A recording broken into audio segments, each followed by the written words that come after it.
Hi, everyone. Today, I am fangirling a little bit because this episode taps into two subjects I love to talk about.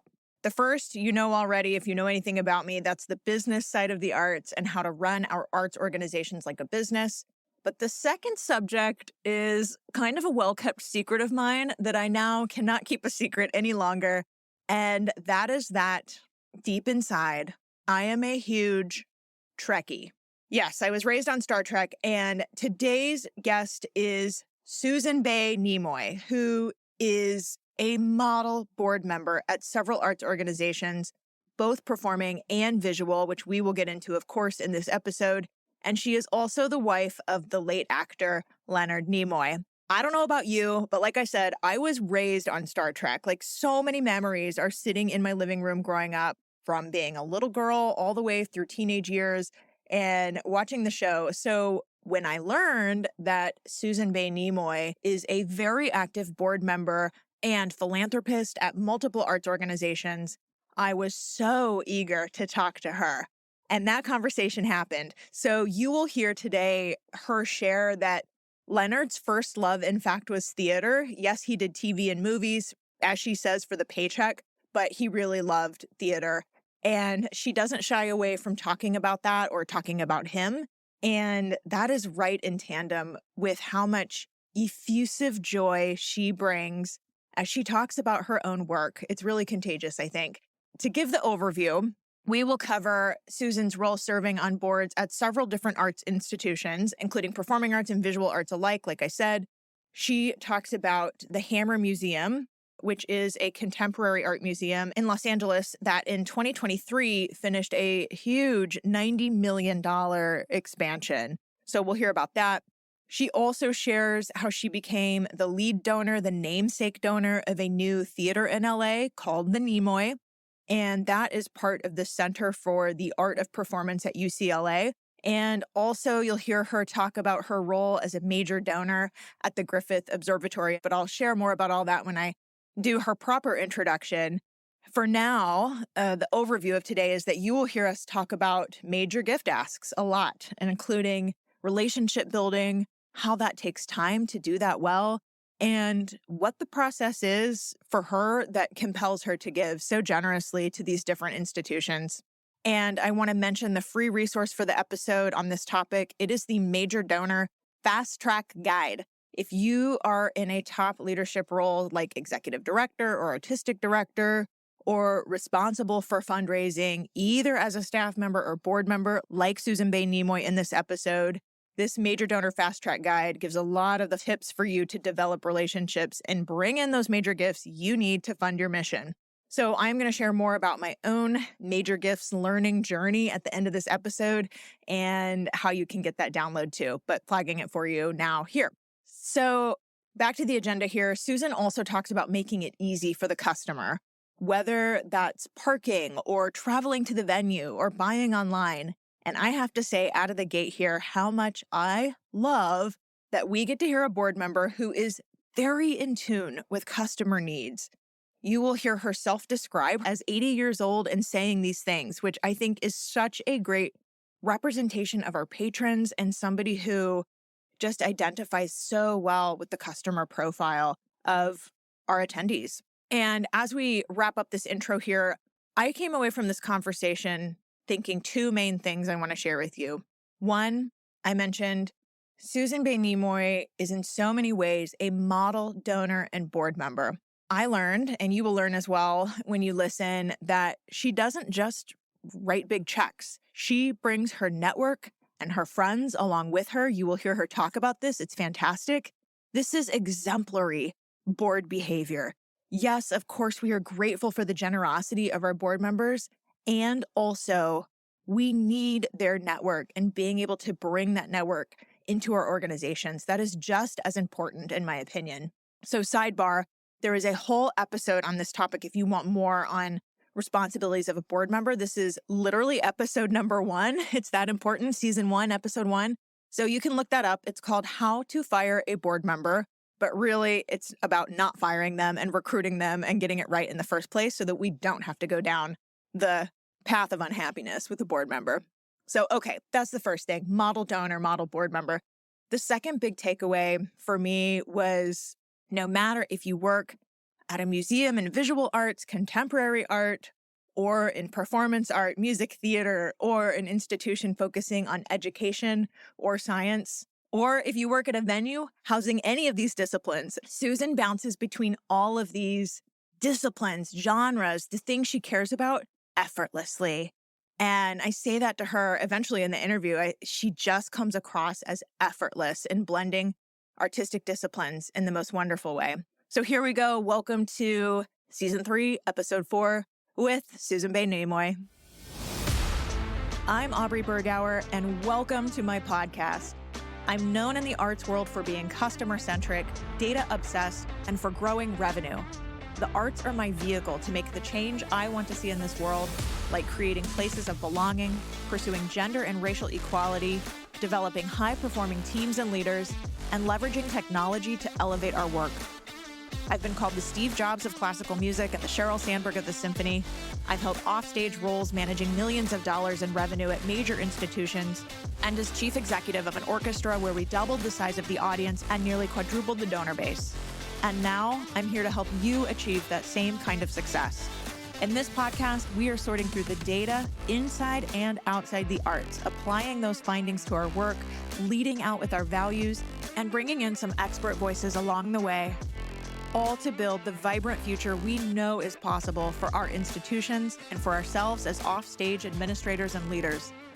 This podcast is about optimizing the business around the art, not sacrificing it. You're listening to The Offstage Mic.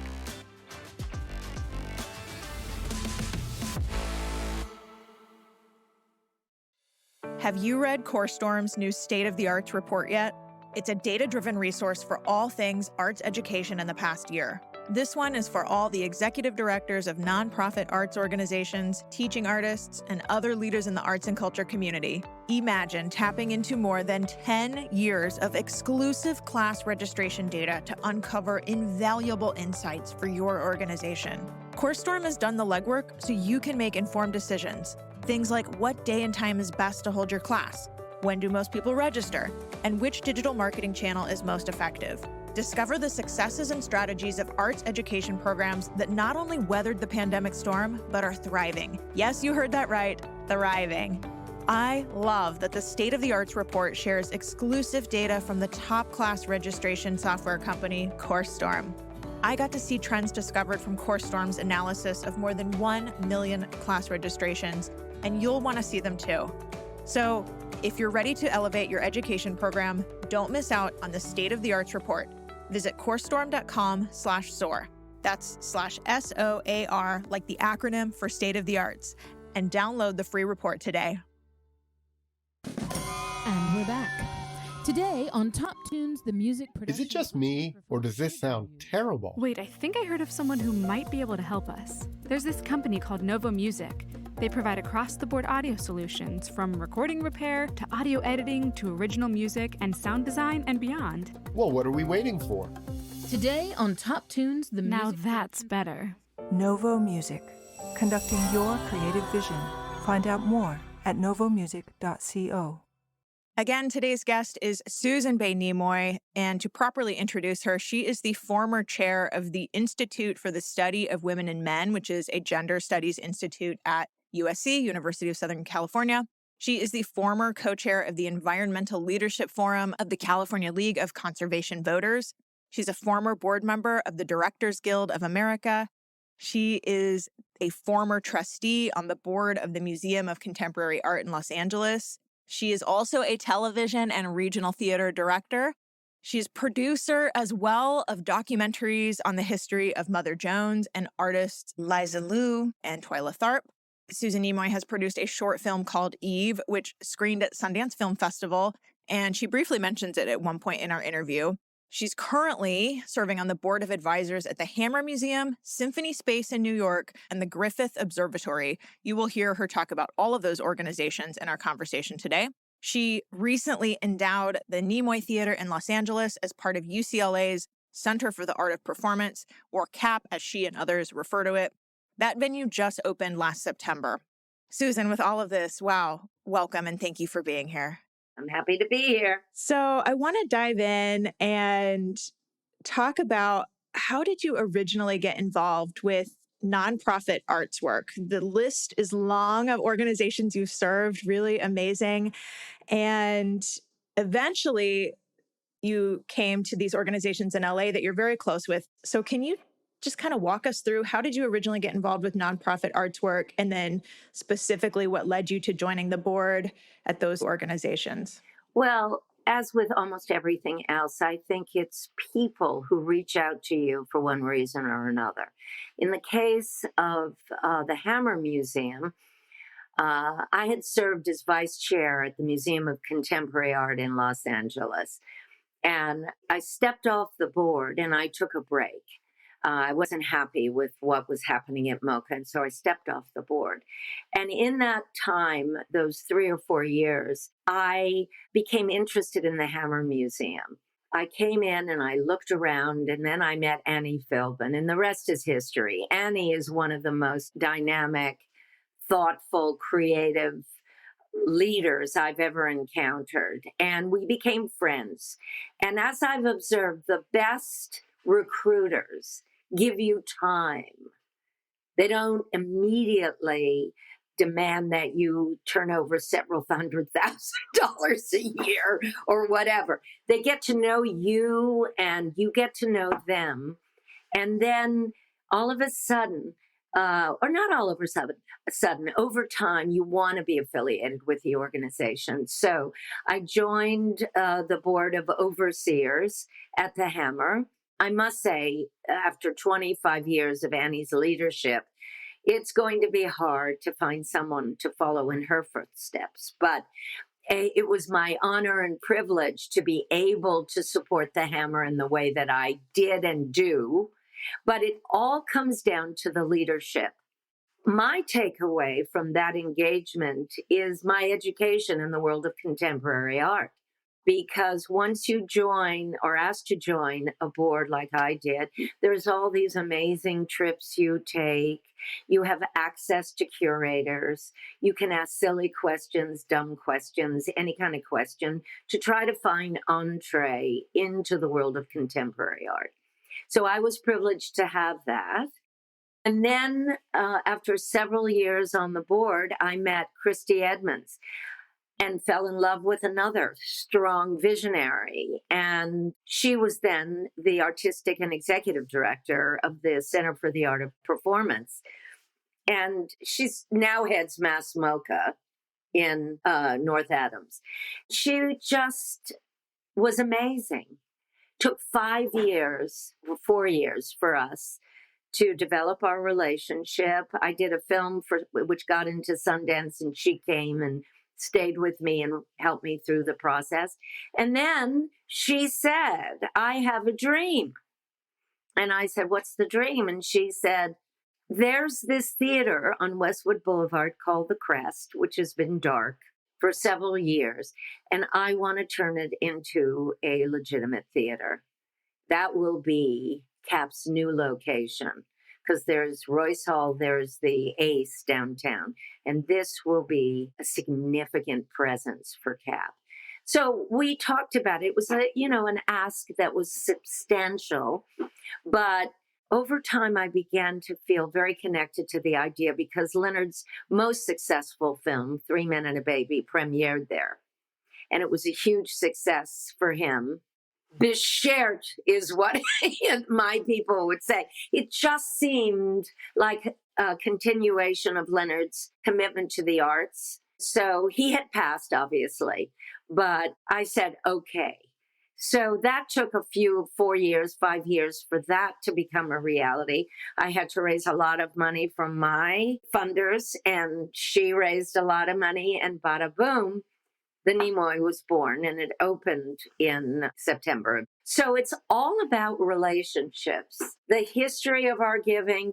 One day Leonard and I were reading the paper, and I saw that the Griffith Observatory, in a little box at the bottom of the calendar section, was looking for money to build a theater at Griffith Observatory, which they had never had. They have the Event Horizon, they have the planetarium, but they don't have a teaching facility. They did not have a teaching facility or a performance space. So I called them on the phone. We went down to meet them. They were so well organized. And we said, okay, we'll give you the money to build the Leonard Nimoy Event Horizon Theater at Griffith Observatory.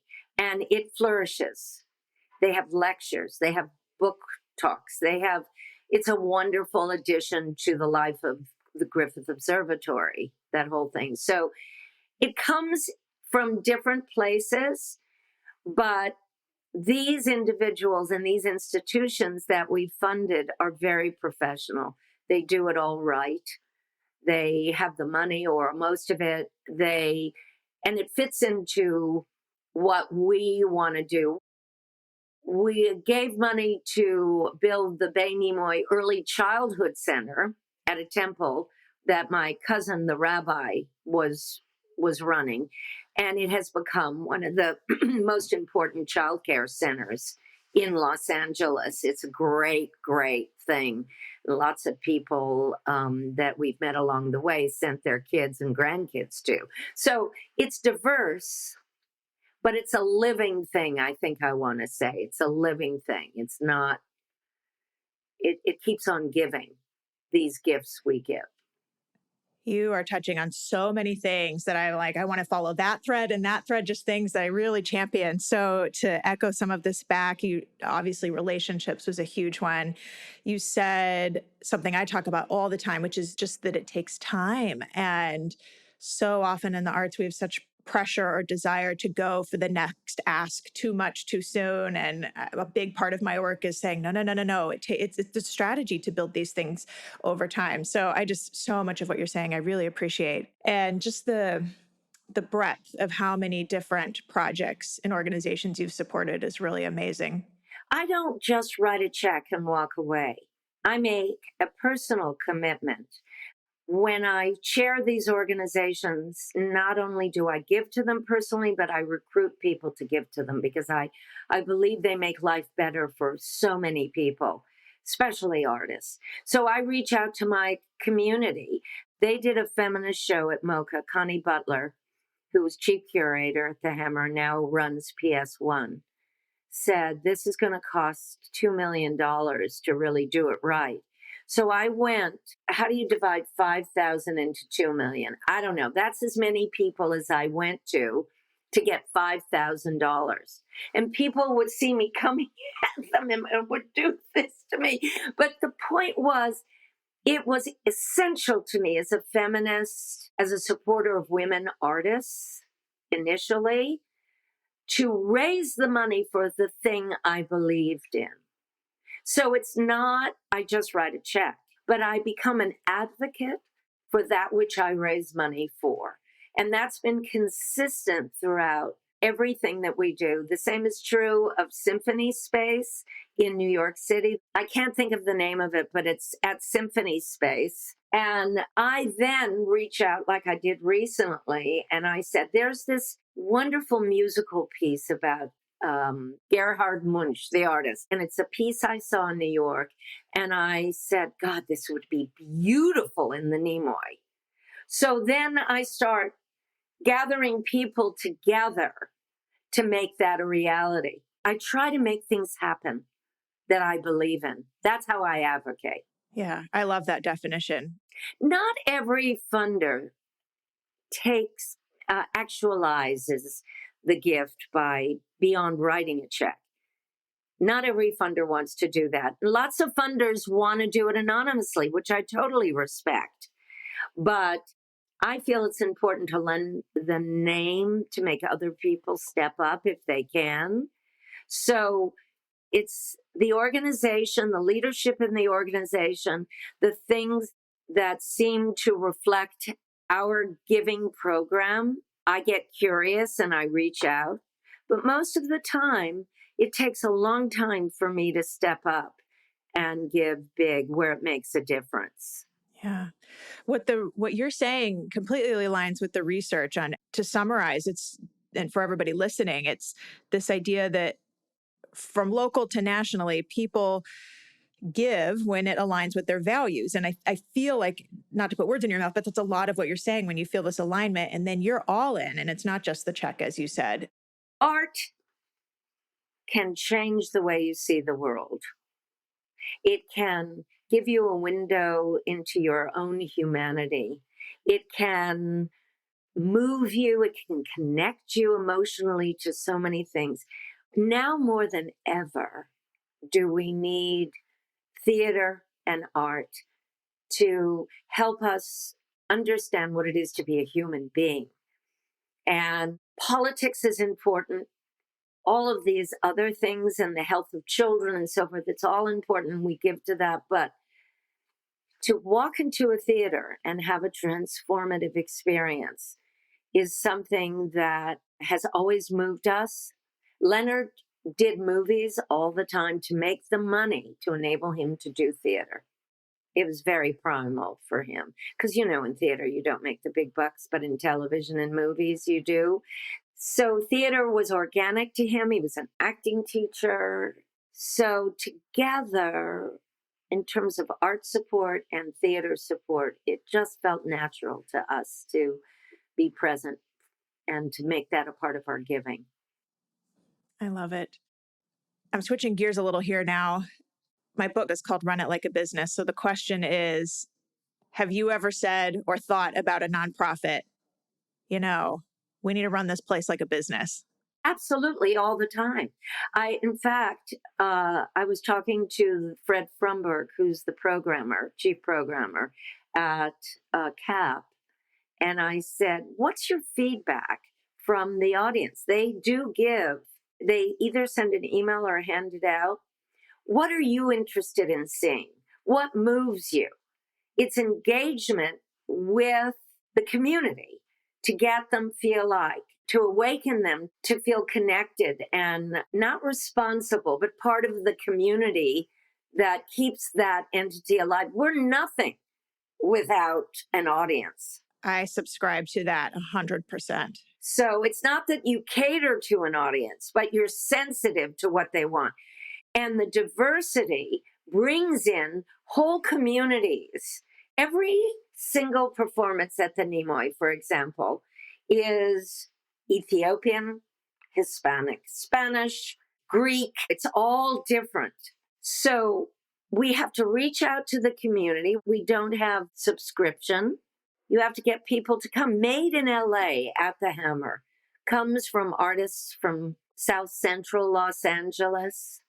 They speak about their life in their communities, their sexual identity, the difficulties they've had as art makers. And there were lines around the block and continue to be at the Hammer for Made in LA. So if you're an art institution, Made in LA really is reaching out to community. The rest of the programming at the Hammer is really about showcasing artists who are really unique and wonderful. The Nimoy, on the other hand, is part of a community, and we want to draw on that community to come to see a play or a musical performance. So we care about what they care about, not to the extent that if they would like to see, animals on the stage, not that kind of thing. So running it like a business, have to make sure that you raise enough money to do the projects that you want to do. You can't find yourself unable to do the projects. You have to make sure you have the money available. It is run like a business with a heart. Oh, with a heart. I love that. I like how you said also, we talk about running like a business and you go straight to, and I agree with this, so reflect the community around you and build the community. I mean, it's a whole chapter. I'm just totally with you on this. So thank you for that. Another businessy thing I think I've heard you say before is that you talk about the Nimoy as a product and part of brand development, which I think also 100% in agreement with. And it's essential because, I received phone calls and emails from people who, when the marquee went up and they saw the Nimoy, They called me on the phone and said, "What's this? That's branding. That marquee is branding." And so they drove by and said, "I didn't know you were blah, blah, blah, blah, blah. And so, yes, you want to brand it. I'm branding now with you. And I'm so grateful to have the opportunity to talk about it." Yeah, we don't want to run in a deficit. We don't need to do that, but we are not supported by UCLA. We have to raise the money for programming ourselves, or they do. And I want it to survive. So I have to brand it for my community so they see how essential it is. Ticket prices are $30 a ticket, $15 for UCLA students. Where do you get to see great theater for $30, frankly? But we need to raise money for programming, and I'm very mindful of that. So I'm out there on the streets. I'm out there on the streets. No, I am.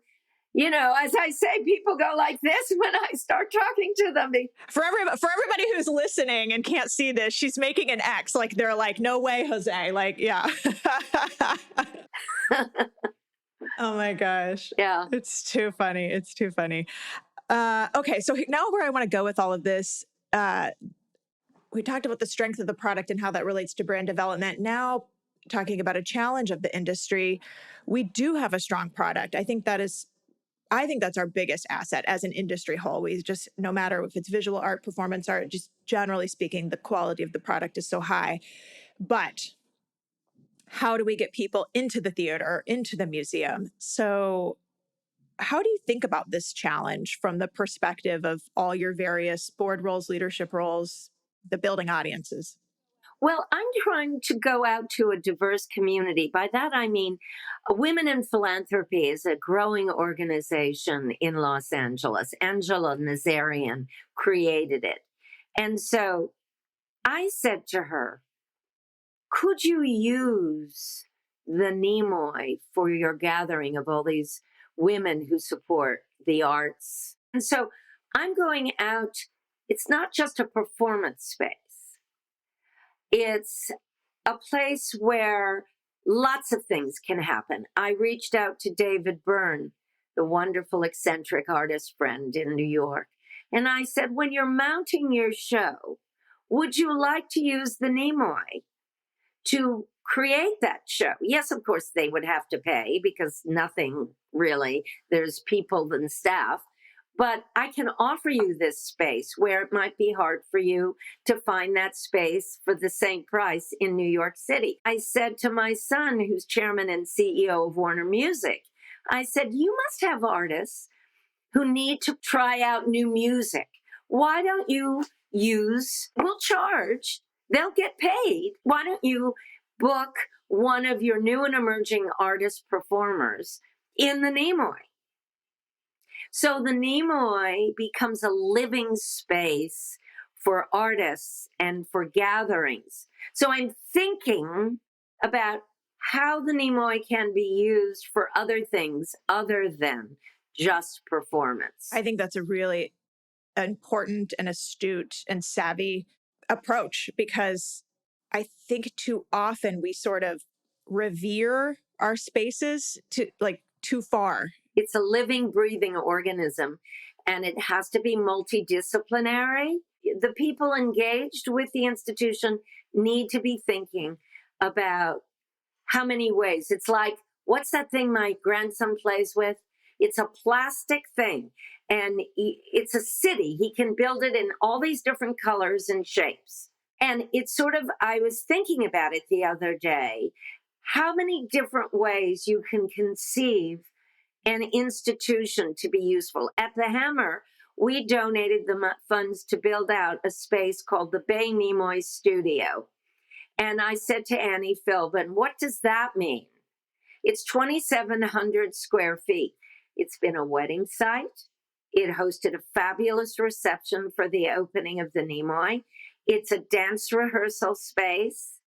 They show films, specific films that are too small for the Billy Wilder. We have our board meetings and luncheons in there. It's a space that never existed at the Hammer until Annie conceived of it and we named it. And I love it. It's like that perfect black dress that you can wear day to night. It depends on the jewelry and the shoes. Oh, I love this. So I love that.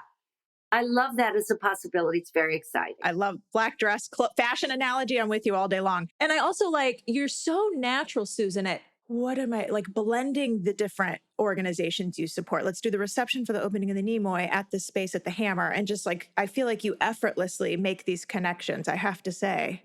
Yes, and I let people know, for example, that it's 1 block from the Hammer. The Hammer is 1 block from the Nimoy. The Hammer has Lulu, which is our restaurant at the Hammer.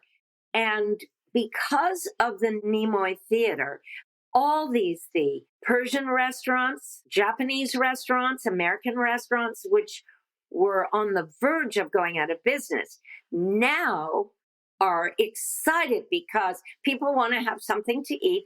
Parking is $5. Where do you get parking for $5? There's street parking. So people go see Made in LA in the afternoon. They have dinner somewhere and they go to see something at the Nimoy.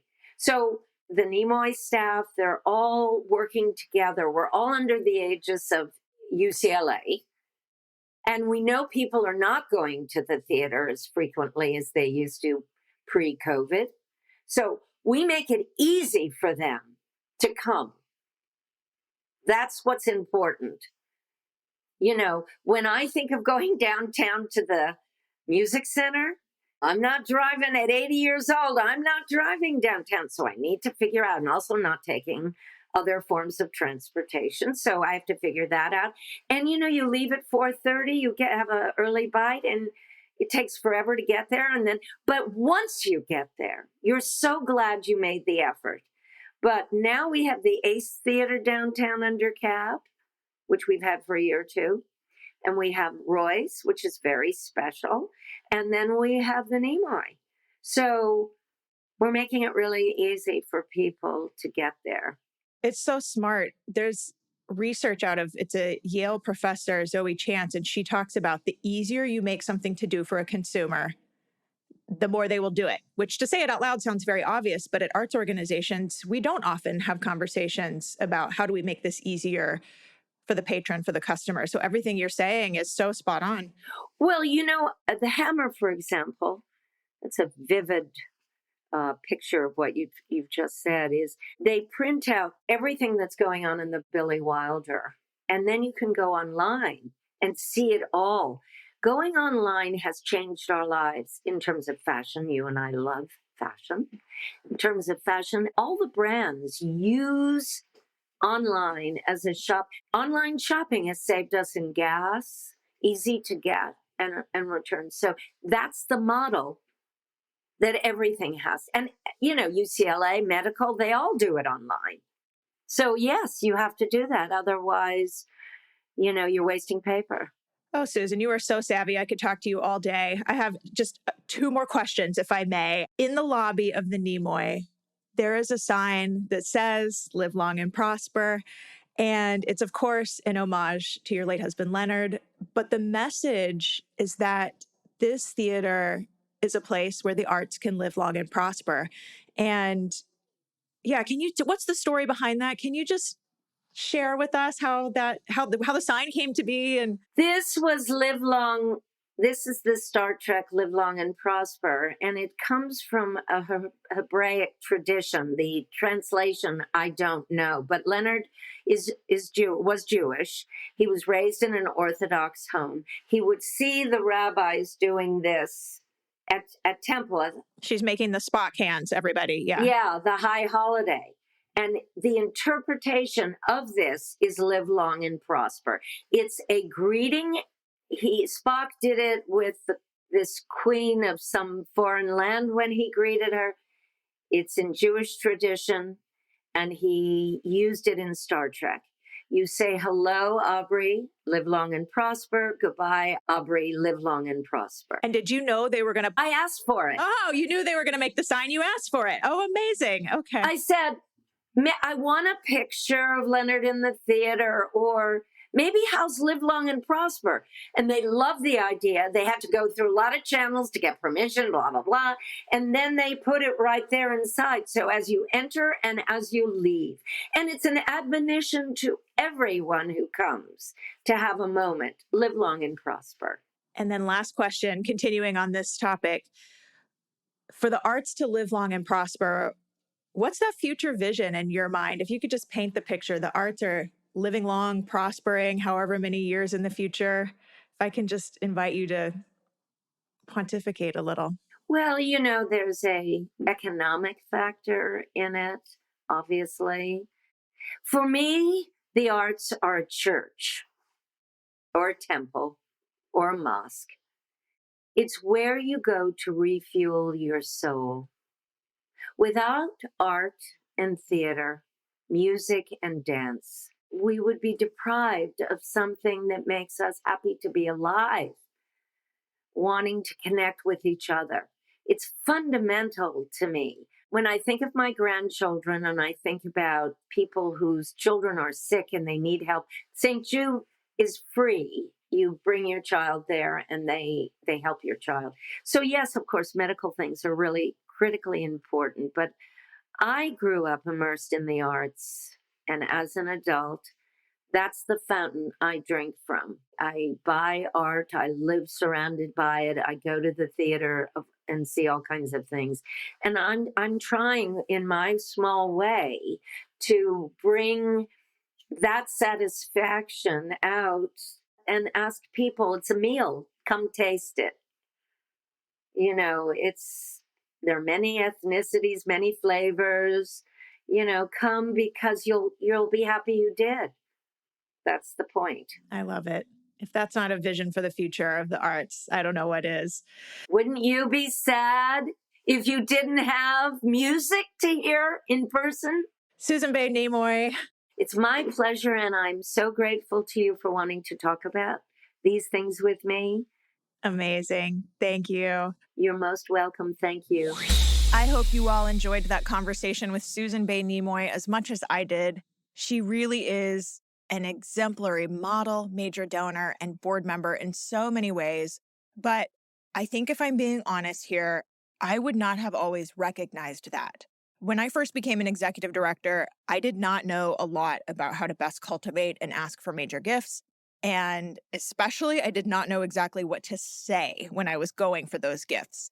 I had prior experience with annual fund campaigns, corporate support, and donor stewardship. But when it came to major gifts and making the ask and securing that gift, I had a lot to learn. So I did what I do. I read, I watched, I learned as much as I could, consumed the research, and then put it into practice.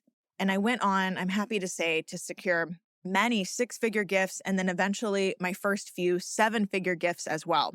Now I have put a lot of those tips and literal sample scripts of things you need to say into a major donor fast track guide.